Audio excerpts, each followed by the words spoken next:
Bienvenue à tous. International est en Équateur, à Quito, où nous reçoit le président équatorien Rafael Correa. Bonsoir, Monsieur le Président.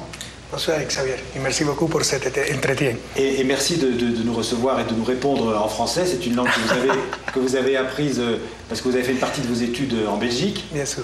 Alors, à la maison, on parle français, mais j'ai parlé français avec un fort accent latin, vous savez. Ben là, vous aurez l'occasion aussi de pratiquer votre français. Merci beaucoup, en tout cas. Mais pas devant 20 millions de spectateurs, quand même. Alors, l'Équateur, c'est 14 millions d'habitants, une superficie à peu près égale à la moitié de la France. C'est un pays relativement petit à l'échelle du continent sud-américain, mais un pays qui est en train de vivre, depuis votre arrivée au pouvoir en janvier 2007, une révolution citoyenne pacifique. On en reparlera bien sûr avec vous pendant cette émission. Pour vous interroger avec moi, Frédéric Misselin de Radio France Internationale. Bonsoir, Monsieur le Président. Et Marie Delcaz du journal Le Monde. Bonsoir, Monsieur le Président. Alors, Rafael Correa, vous remportez les élections fin 2006 avec près de 57% des voix. En 2008, vous faites modifier la Constitution par référendum pour vous donner les moyens d'enterrer, entre guillemets, le modèle néolibéral. Et pour confirmer ce choix politique, vous organisez de nouvelles élections présidentielles en avril 2009 que vous remportez au premier tour avec près de 52% des voix. Alors, avant de débuter notre entretien avec vous, Président Correa, je propose à nos auditeurs et à nos téléspectateurs, pour faire mieux connaissance aussi avec vous, un survol en images et en son de ces 4 ans de pouvoir, qui a bien failli d'ailleurs s'interrompre, ce pouvoir, le 30 septembre dernier, suite à une mystérieuse rébellion de policiers qui a failli dégénérer en coup d'État. Le commentaire de Marian Nagusewski. Camarades, si vous voulez tuer le président, il est là, tuez-le. Si vous en avez le courage. 30 septembre 2010, Rafael Correa réchappe de peu à un coup d'État. Échec des mutins de la police qui tourne à l'avantage du président équatorien, plus charismatique et plus théâtral que jamais. Rafael Correa, ou le coup d'éclat permanent depuis son élection en 2007, la rupture, c'est son mot d'ordre. En campagne, promesse de la fin du pouvoir de la droite et des grandes familles, à l'image d'Alvaro Noboa, le magnat de la banane, son adversaire à la présidentielle. Faisons attention à l'oligarchie. C'est elle que nous devons combattre. Ce qui est vraiment en jeu ici, c'est de savoir si nous sommes une vraie nation ou simplement la propriété de l'homme le plus riche du pays. Une nation sobre et juste, nous la méritons, nous la méritons. Et la petite musique de Rafael Correa tout juste, en Équateur, où près de la moitié de la population vit en dessous du seuil de pauvreté. Mieux répartir les richesses, Rafael Correa sait de quoi il parle, lui le fils d'une famille modeste de Guayaquil. Résultat, à 43 ans, il est élu avec près de 57% des suffrages, victoire inédite de la gauche en près de 30 ans. Mais comment transformer en profondeur le pays? Quelle place tenir aux côtés des grandes figures de l'ultra-gauche latino-américaine?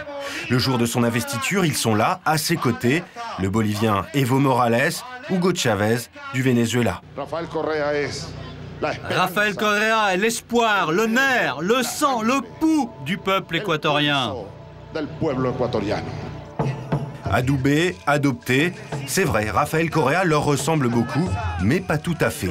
Économiste de formation, chrétien-démocrate et plutôt en quête d'une troisième voie entre le Brésil de Lula et le Venezuela de Chavez. Pas de refus en bloc de l'économie de marché, mais de ses excès, anti-banque mondiale, anti-FMI, anti-américain aussi, la prime à la coopération régionale. Et puis, il y a sa nouvelle constitution approuvée par le peuple en 2008, salaire minimum augmenté, réhabilitation des écoles, des hôpitaux, reconnaissance des peuples indigènes, ressources pétrolières mieux partagées. La nouvelle constitution a triomphé et aujourd'hui c'est un moment historique qui nous transcende tous. Les avancées sont là, les critiques aussi, car dans la Constitution, ses pouvoirs sont renforcés jusqu'à saisir 2 télévisions privées d'opposition à la manière d'Hugo Chavez. Rafael Correa caudillo, autoritaire à ses heures aussi. Rupture des relations avec la Colombie d'Alvaro Uribe quand Bogota bombarde le sol équatorien pour déloger les FARC. Bogota qui accuse aussi Quito de soutenir la guérilla. Uribe se fichait bien d'attaquer un pays frère. Il était à la recherche de son trophée. En d'autres termes, Uribe ne veut pas la paix, il veut la guerre. Relation rétablie en novembre dernier. Rafael Correa sait aussi se montrer très rusé, comme à Yasuni. Dans le grand parc naturel à l'immense biodiversité, on découvre du pétrole. La proposition de Rafael Correa pour éviter l'exploitation et la destruction de ce lieu d'exception naturelle, c'est que les pays riches paient des compensations financières. Mais pour le moment, il y a eu peu d'engagement. Peu importe pour Rafael Correa qui essaie, sans sourciller, et pour y arriver, le pragmatisme c'est sans doute une de ses meilleures armes. Pas sûr pourtant que la méthode fonctionne éternellement. Alors, Monsieur le Président, si vous le voulez bien, on va commencer par cette tentative de coup d'État.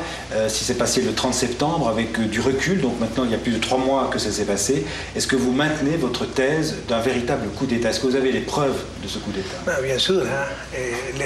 Les investigations, la recherche nous dit chaque jour, confirme l'essai de coup d'État, de déstabilisation du gouvernement, bien sûr. Ils l'ont utilisé en mécontent de la police à cause de mauvaises informations, parce qu'ils protestaient contre une loi que c'est très bon pour eux et pour le pays. Maintenant, ils reconnaissent que les lois c'est très bon. Ils n'avaient même pas lu les lois.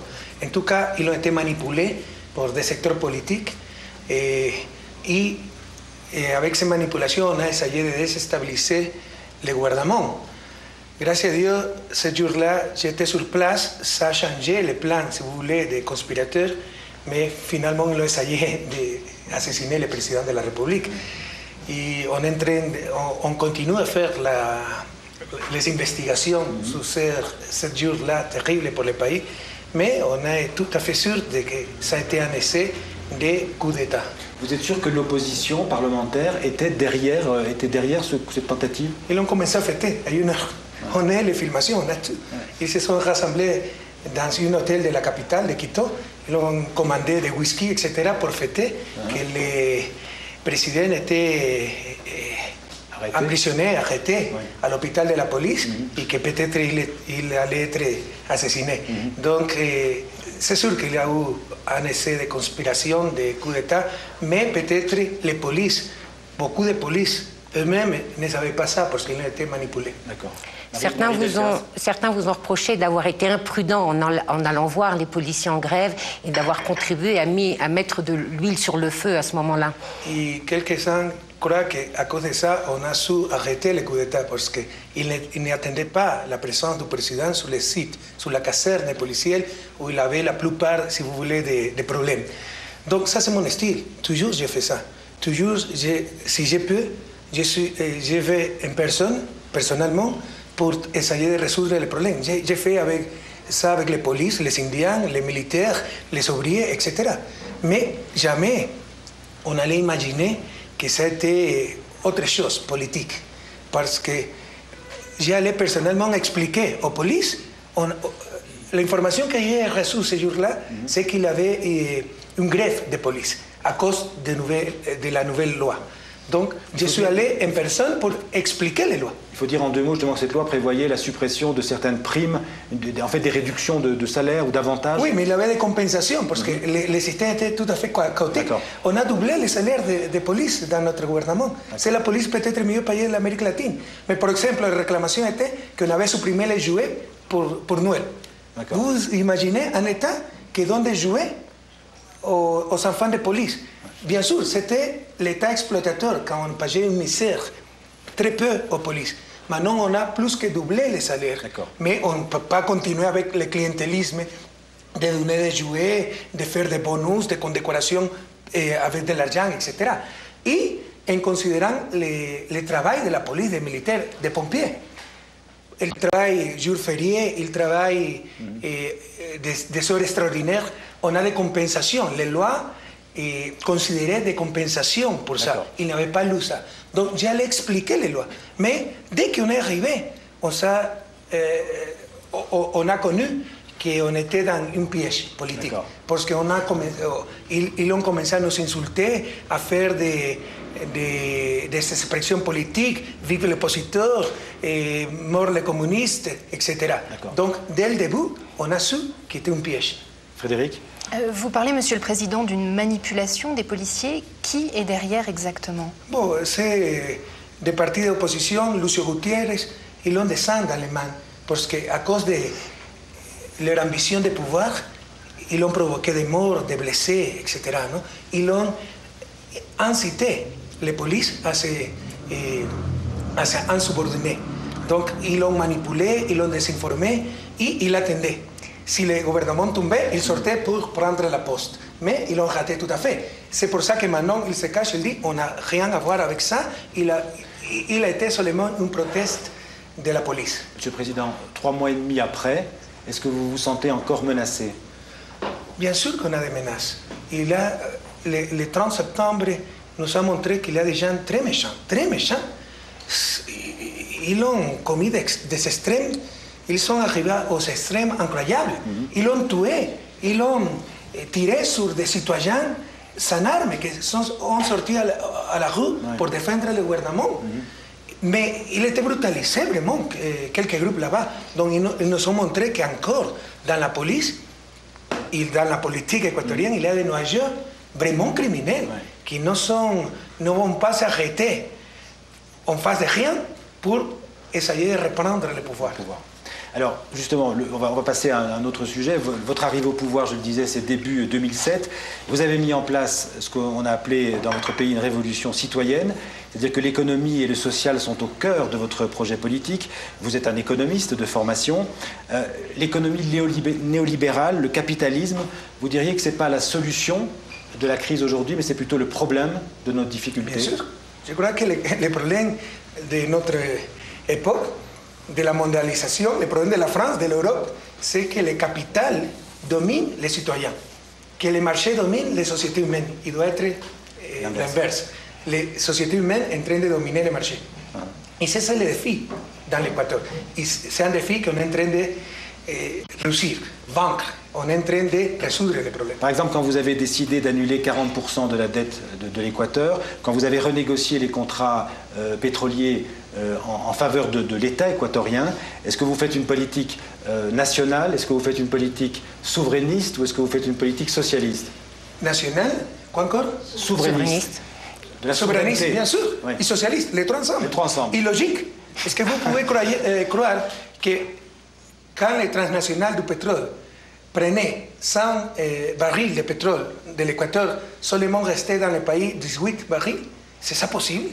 Est-ce que vous croyez, est-ce que vous pouvez accepter que la plupart du budget de l'État soit pour payer la dette extérieure qui a été payée 7-8 fois et toujours les renégociations étaient à favor des banquiers, des financiers, etc. Ça n'est pas possible de soutenir, n'est pas possible d'accepter. Donc on a changé tout ça. Mais c'est nationaliste, souverain, socialiste et logique. Votre révolution citoyenne est souvent comparée dans la presse internationale à la révolution bolivarienne d'Hugo Chavez, ce qui, je crois, est excessif. Quelle est l'originalité, disons, de votre révolution citoyenne? On est très clair. Je suis très ami d'Hugo Chavez, d'Evo Morales, de Lula da Silva, de Cristina Fernández de Kirchner, de Sebastián Piñera, de Juan Manuel Santos, de Alan García. On est très clair que chaque pays a son réalité et que même on peut partager des principes socialistes, par exemple, avec Lula, avec Cristina Fernández de Kirchner, Manon Dilma Rousseff, avec Hugo Chavez. Mais chaque pays est différent. Donc on doit chercher notre propre réponse. Même si on partage des idéologies, des principes communs, par exemple, la suprématie de l'être humain sur le capital, par exemple, la nécessité d'action collective. Mais les problèmes de l'Équateur ne sont pas les mêmes que les problèmes de la Venezuela ou que les problèmes du Brésil. Donc, et quelles sont donc les priorités de votre réponses. Et quelles sont donc les priorités de votre révolution citoyenne? Quelles sont ses caractéristiques? Au début du gouvernement, la priorité était de changer les rapports de pouvoir. Le développement n'est pas un problème technique, c'est un problème politique des rapports du pouvoir. Et le grand problème historique de l'Amérique latine a été qu'on a été dominé par des petits groupes, par les élites, par l'oligarchie, qui seulement cherchaient leurs propres bénéfices, qui ont exclu la plupart de la population. Pour changer cette situation, il fallait changer les rapports de pouvoir. Pour ça, la nouvelle constitution, les rapports de force, changer l'État bourgeois pour un État populaire. Et c'est ça qu'on est en train de faire en Équateur, et je crois que je peux dire en Venezuela, Bolivie, etc. Frédéric Ghislain. Cette révolution citoyenne s'accompagne d'un renforcement du pouvoir présidentiel en Équateur, mais aussi chez vos voisins. C'est le seul moyen de stabiliser les pays? Mais ça, c'est pas tout à fait vrai. Le problème, c'est qu'ici, on a confondu démocratie avec anarchie. Donc il avait absence d'autorité. Maintenant, il y a d'autorité, mais avec les mêmes principes d'avant. Par exemple, on nous a accusé qu'avec la nouvelle constitution, j'essayais d'être président toute la vie. On a une réélection présidentielle, la même chose qu'aux États-Unis. Vous serez candidat à la prochaine? À Brasil, il y a une réélection tout de suite, immédiate, mais après, en période présidentielle, le président Lula peut de nouveau être président. Ça veut dire que là-bas, peut avoir un président 30-40 ans. Ici, il y a une réélection présidentielle, comme il y avait pour les maires de ville, pour les députés, etc. Sauf le président. Donc, on a fait ça pour le président, les mêmes choses qu'aux États-Unis, mais ici, c'est essayer la dictature vitaliste, l'autoritarisme, etc. Donc, il y a beaucoup de manipulation là-dessus, de désinformation. Et ce n'est pas que maintenant on a un présidentialisme plus fort. Maintenant, il y a de l'autorité. Maintenant, il y a des... Comment on dit en français? Liderazgo, leadership. Oui, leadership. Leadership. De leadership. Donc, il y a des principes d'autorité. Il y a un état de droit. Non? Ça veut dire, pas de droit. Comment on dit en français? État de derecho. Oui, Okay? de droit. Donc, il n'y avait pas avant. Donc, à ces nouvelles situations bonnes pour la société, l'opposition l'appelle présidentialisme plus fort, autoritarisme. C'est pas vrai. Et vous serez candidat pour un nouveau mandat? Pardon? Vous serez candidat pour un nouveau mandat? Je ne sais pas encore. Ce n'est pas moi à prendre cette décision, c'est la décision de mon parti, du peuple équatorien, de ma famille, etc. Et vous excluez complètement de faire à nouveau modifier la Constitution pour pouvoir vous représenter à éventuellement un troisième mandat, comme l'a fait Hugo Chavez au Venezuela ou comme a tenté de le faire. C'est exclu. Il n'y a pas aucune idée pour rapport à ça. Vous avez parlé de la plupart de vos collègues, de vos confrères présidents en Amérique latine. Vous pensez que l'Amérique latine a besoin de plus d'intégration? Qu'un des problèmes de l'Amérique latine, c'est qu'elle est trop divisée?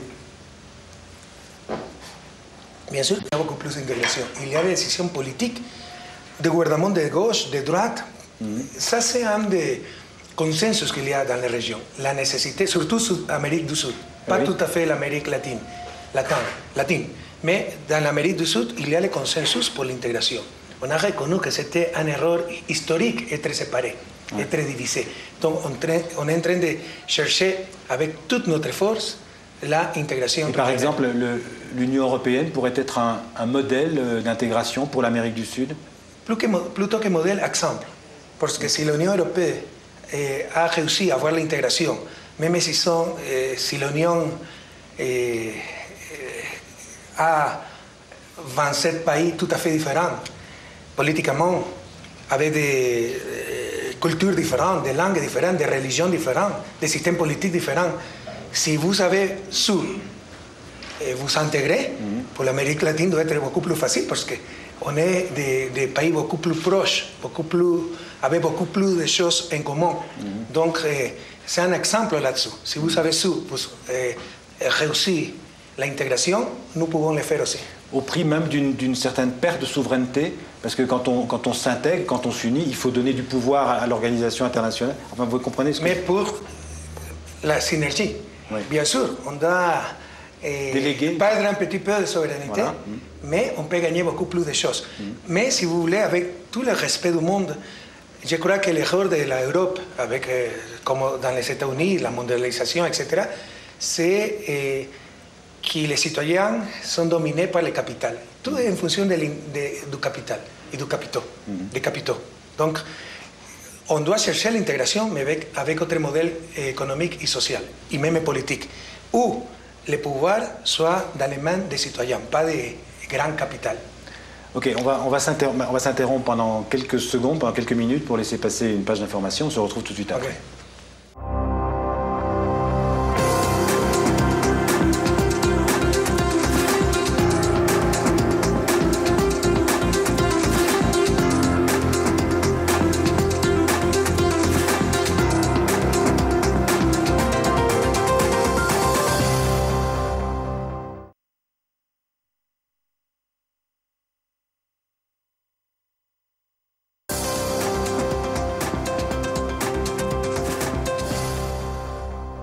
Deuxième partie de cette émission internationale exceptionnelle, puisque nous sommes à Quito, je vous le rappelle, avec le président Rafael Correa. Alors, président Correa, on parlait de l'intégration du continent sud-américain juste avant la pause. Je voudrais aborder avec vous justement cette question des relations avec vos voisins, les pays voisins, en commençant par la Colombie.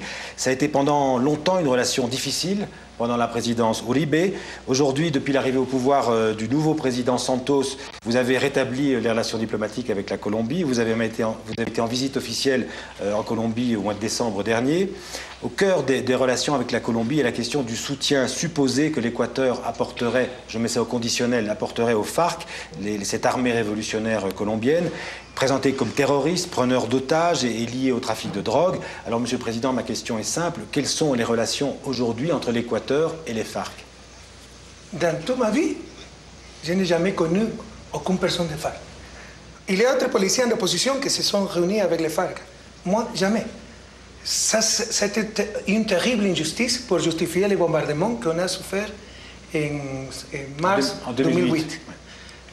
Si vous permettez, il faut rappeler qu'au cours de son bombardement, en mars 2008, Raúl Reyes, qui est le numéro 2 des FARC, qui était en territoire équatorien, a été tué par un bombardement colombien. Oui. Et le numéro 1 vient d'être tué dans le territoire colombien avec tout un bunker. Donc, si ça veut dire, si avoir un campement du FARC dans le territoire d'un pays, ça veut dire être complice du FARC, bon, le principal complice, c'est le gouvernement de la Colombie. Ça n'a pas aucune logique. Et le bombardement, pour le justifier, c'est comme si l'Espagne va bombarder la France pour dire, parce qu'il y a des membres de l'État qui se cachent dans la France. Ils vont tirer des bombes sur la France. Qu'est-ce que dirait la France, mon Dieu? C'est pour ça qu'on a dû arrêter les relations diplomatiques. Et vraiment, avec le gouvernement d'Uribe, c'était très difficile parce qu'il n'y avait pas de sérieuxité, changer tout le temps d'opinion. Il n'y avait pas d'honnêteté, parce que continuer avec la propagande pour justifier le bombardement, pour essayer de relationner le gouvernement de l'Équateur avec les FARC, c'était tout à fait injustifié. Avec le gouvernement de Juan Manuel Santos, les choses ont changé, et c'est pour ça qu'on a pu rétablir les relations diplomatiques. Marie Delcas. L'actuel président colombien, Juan Manuel Santos, était ministre de la Défense colombien au moment de ce bombardement. Il faisait, je crois, il y a quelques semaines, quelques mois encore, objet d'un mandat d'arrêt en Équateur, qui a été, semble-t-il, levé. Alors, tout est pardonné aujourd'hui, tout va bien entre Juan Manuel Santos et vous? On ne va pas oublier ce qui s'est passé en 2008. C'était terrible. Est-ce que la France oublierait si un pays, l'Espagne, va bombarder la France? Quand même. On ne va pas jamais oublier ça qui s'est passé, mais on doit viser au futur. Donc, bien sûr, le président Santos était le ministre de la Défense. J'avais une très mauvaise impression de lui, mais il y a beaucoup d'amis qui m'ont dit non, tu es trompé. Il est une personne sérieuse et une personne transparente. Il va suivre sa parole, etc. Et c'est vrai, il était très sérieux. Tout ça qu'il a offert, tout ça qu'il a dit, il a accompli.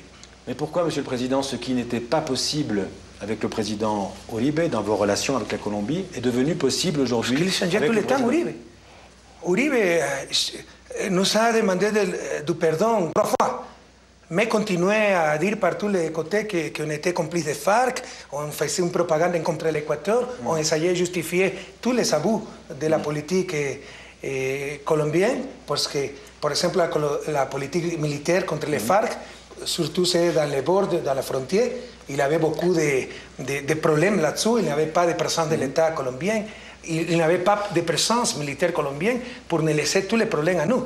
Donc, tout ça est en train de changer avec le président Santos. Donc, ce n'était pas possible avoir des accords sérieux et durables avec le président Uribe.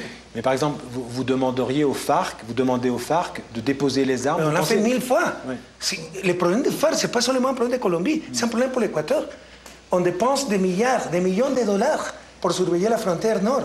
Des dollars qu'on a besoin pour l'éducation, la santé du peuple équatorien. Pour tous ces problèmes, on est victime de ces problèmes aussi. On a des policiers, des militaires blessés, morts, etc.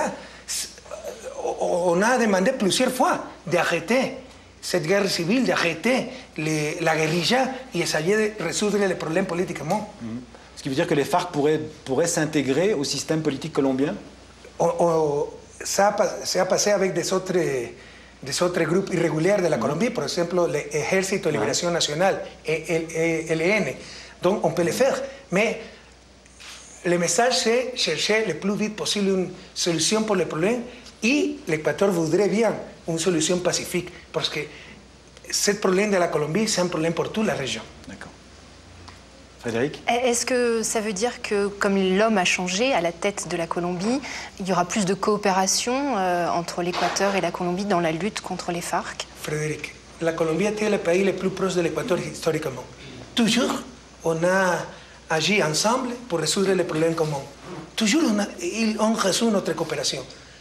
Les choses qui s'est passées le mars 2008, c'était, si vous voulez, une action politique. Uribe voulait le prix, la tête de Reyes, même s'il trahissait la confiance de l'Équateur. C'est tout. Parce que s'il nous disait il y a un campement du FARC dans cette position, etc., jamais on va accepter avoir des forces étrangères dans notre sol. Toujours on aurait agi pour capturer le campement. Mais Uribe voulait un prix politique, c'est tout. Marie Delcasse, encore sur cette question. Un des problèmes de cette frontière est également le narcotrafic. Certains craignent qu'avec la dollarisation de l'économie en Équateur, avec maintenant la suppression de la base de Manta, dont les Américains sont partis, à la suite d'une décision de votre gouvernement de ne pas renouveler le contrat qu'ils avaient pour occuper cette base. Est-ce que la France a des bases nord-américaines dans la France? Non. Non, Monsieur le Président. J'accepterai une base quand la France acceptera de nouveau des bases de temps. Une base aussi. Faites attention, faites attention. Est-ce que ça pourrait arriver. La coopération en matière... certains s'inquiètent du rôle qu'est en train de jouer l'Équateur dans les nouveaux circuits du narcotrafic et le départ sur la côte pacifique vers les États-Unis de la drogue produite en Colombie essentiellement. Je ne sais pas quel est le rapport entre la base militaire nord-américaine dans notre sol et la lutte contre le narcotrafic. Officiellement, elle était là pour ça, non? Pour lutter contre le narcotrafic. Oui, et dans la ville où il était, où la base était, qui s'appelle Manta, était la plus grosse quantité de narcotrafic après la base. Ça veut dire, pendant la base. Après l'installation des bases nord-américaines, il n'y avait pas de problème en Manta. Oui, il faut rappeler que la base était... Les Américains sont venus, on a commencé à avoir un problème très gros de drogue à Manta. Les résultats sont là. Mais on ne va jamais accepter, la nouvelle constitution l'interdit, d'avoir des soldats étrangers dans notre sol. En tout cas, l'Équateur, c'est le pays peut-être de toute l'Amérique latine, le plus efficace, le plus efficient dans la lutte contre la drogue. C'est le seul pays de la région andine qui n'a pas de culture de drogue. Et notre police est très bonne pour capturer les bandes de drogue. Mais c'est un problème mondial. Mais arrêter une base militaire étrangère dans notre sol, il n'y a rien à voir avec la lutte, notre décision de lutter contre les drogues. Alors on va peut-être justement, on peut en parler des relations avec les États-Unis. C'est un pays qui a beaucoup marqué l'histoire de l'Amérique du Sud, et pas toujours pour le mieux d'ailleurs, avec beaucoup d'interventions dans l'économie sud-américaine, dans la politique, avec le soutien de nombreux coups d'État, ce qu'on a appelé l'impérialisme américain en Amérique latine.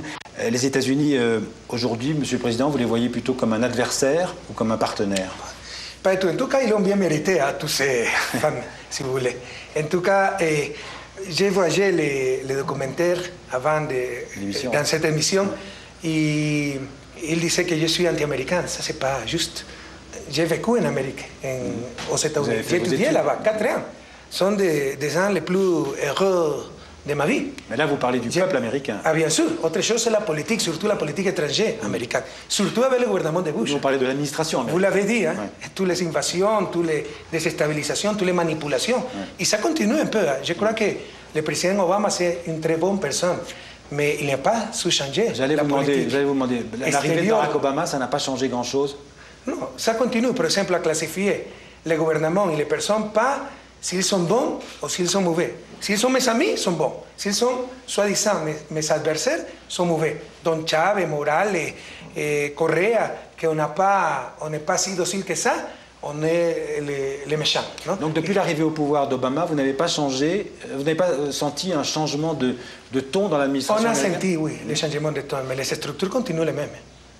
Les opérations de CIA et tout ça continuent les mêmes. Les groupes de pouvoir continuent les mêmes.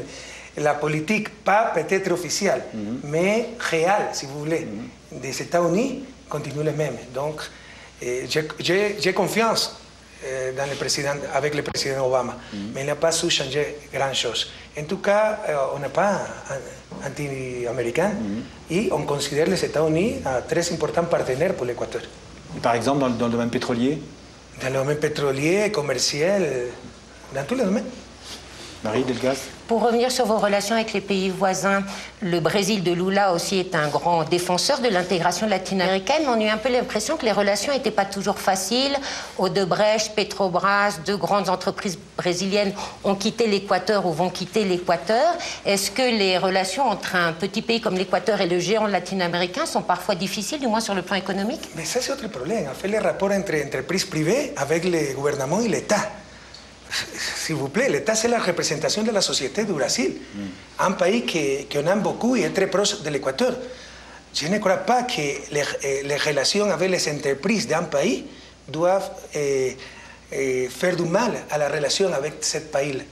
Parce qu'il peut y avoir des entreprises qui vont faire des abus, qui vont faire des excès, mais ça veut dire que c'est le pays d'origine de cette entreprise qui veut faire des choses comme ça. Ouais. Donc, je crois qu'il n'y a pas de rapport. Les relations avec le Brésil sont très bien. Vous n'avez pas assisté vous-même à la prise de possession de Dilma Rousseff? C'était le 1er janvier. Je suis père de famille. Ma femme n'est pas de l'Équateur.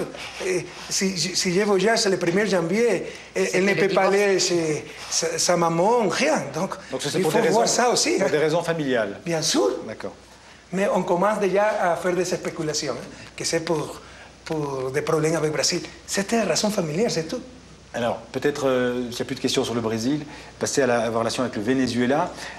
Qu'est-ce qui fait la différence? On a souvent fait le rapprochement entre vous et Hugo Chavez.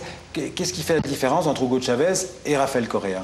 Je crois qu'on a beaucoup de différences et beaucoup de coïncidences. Ouais.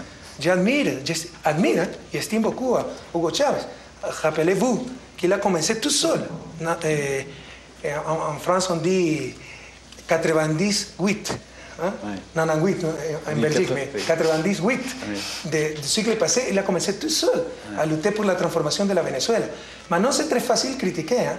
Mais rappelez-vous aussi que pendant 70 ans, presque 70 ans, la Venezuela était le premier pays producteur de pétrole du monde. Où est allé tout ce pétrole-là? L'oligarchie de la Venezuela l'a envoyé à Miami, l'a volé, etc. Hugo Chavez a commencé à changer tout ça. J'admire beaucoup et estime beaucoup à Hugo Chavez, mais bien sûr, on a beaucoup de différences, comme avec Evo Morales, comme avec Lula da Silva, Dilma Rousseff, etc. Mais sur son style de gouvernement, par exemple, il vient de faire passer un projet de loi qui lui permet de concentrer ses pouvoirs et de pouvoir gouverner par décret. Même le cardinal de Caracas parle d'une dérive vers la dictature. Et quand est-ce que le cardinal de Caracas a parlé autrement? Quand est-ce que l'Église d'Amérique latine a parlé autrement? Il y a la théorie de la libération. Ah, bien sûr, il s'est écrasé, oui. Parce qu'il avait le risque de changer quelque chose avec l'appui de la religion. Quand l'Église en Amérique latine a été partie de l'oppression, pas partie de la libération. On doit parler très clairement là-dessus. Ici, on a aussi des problèmes avec la hiérarchie de l'Église. Mais bien sûr, les communautés de base, etc., sont avec la révolution citoyenne. La théorie de la libération, c'est quelque chose qui inspire votre politique? Bien sûr. Ma pensée politique, sociale, économique, même chose, la doctrine sociale de l'Église. Marie Delcaz? Quelles sont d'ailleurs vos relations avec la hiérarchie catholique? Vous êtes catholique pratiquant, vous avez des relations cordiales avec eux ou plutôt compliquées? Bon, je crois qu'il y a des relations cordiales, mais on a reçu de très mauvaises actions de la hiérarchie de l'Église équatorienne. Par exemple, par rapport à la nouvelle constitution, ils se sont opposés. Ils ont dû souffrir un échec très grand, historique, parce qu'on a vaincu avec 63% de voix. Mais c'était tout à fait injuste. Il était de calomnie même, parce qu'il disait que la nouvelle constitution s'opposait à la vie, appuyait l'avortement, tout était des mensonges. Donc il a eu des moments très compliqués, mais en général, les relations sont cordiales. Et d'ailleurs, comme chrétien de gauche, vous définissez socialiste, quelle est votre position sur ces grands débats de société qui commencent à agiter l'Amérique latine, comme la légalisation de l'avortement, le mariage des homosexuels, la légalisation de la drogue? Dans le domaine économique et social, je suis très progressiste. Dans le domaine moral, je suis très conservateur. Mais d'ailleurs, vos collègues socialistes, que ce soit Hugo Chavez ou Evo Morales, sont aussi un peu comme ça, non? Normalement, on fait le rapport entre progressisme social et économique avec progressisme moral, soi-disant progressisme. Mais il ne doit pas être comme ça.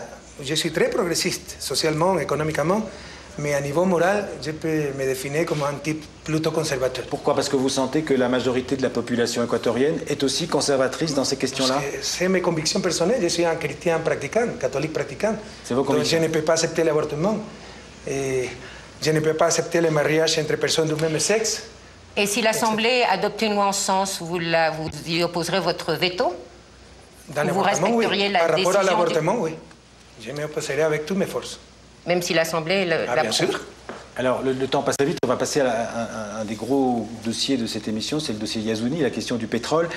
Peut-être que beaucoup de gens ne le savent pas, mais l'Équateur est aussi un pays pétrolier. Vous produisez environ 480 000 barils par jour.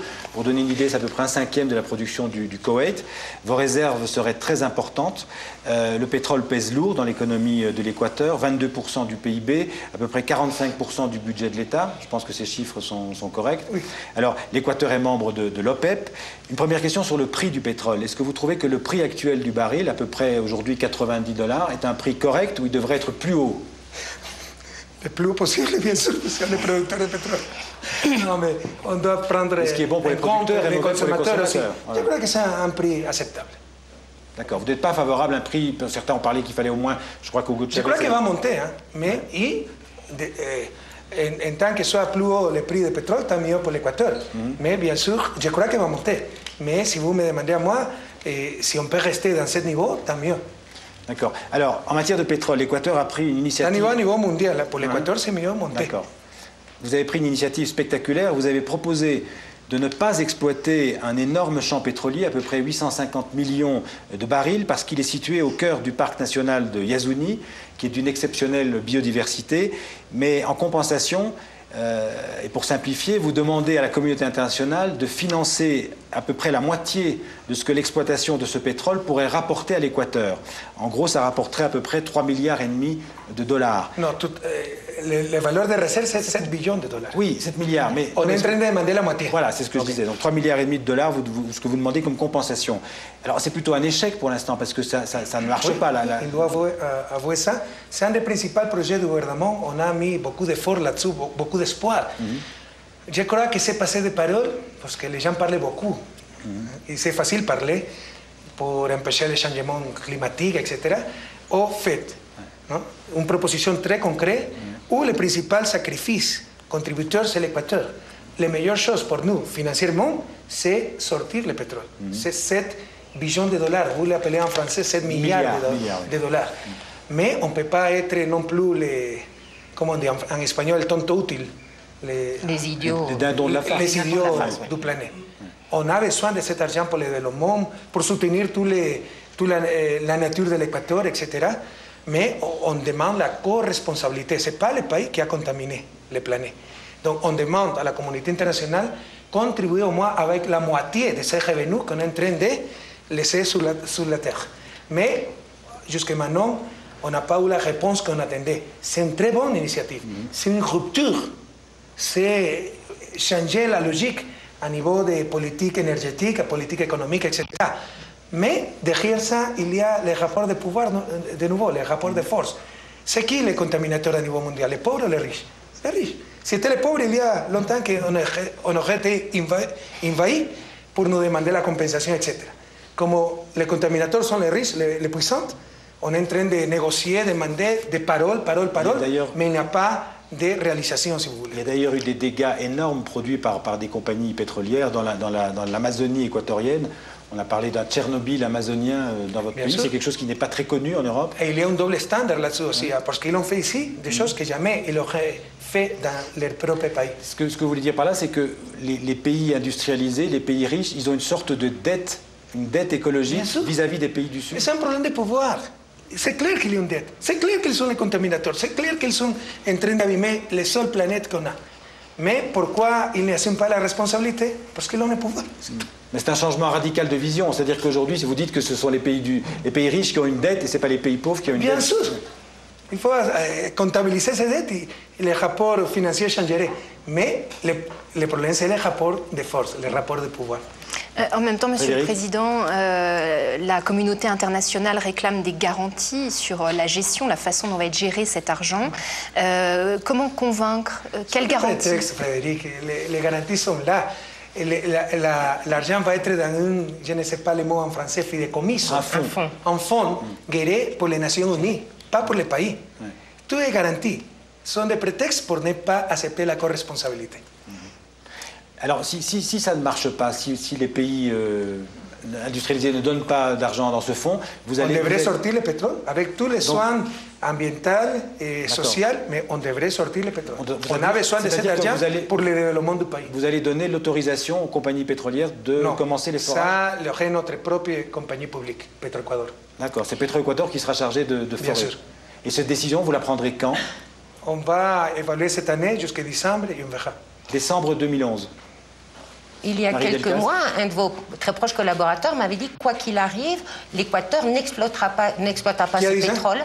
Monsieur Roque Sevilla.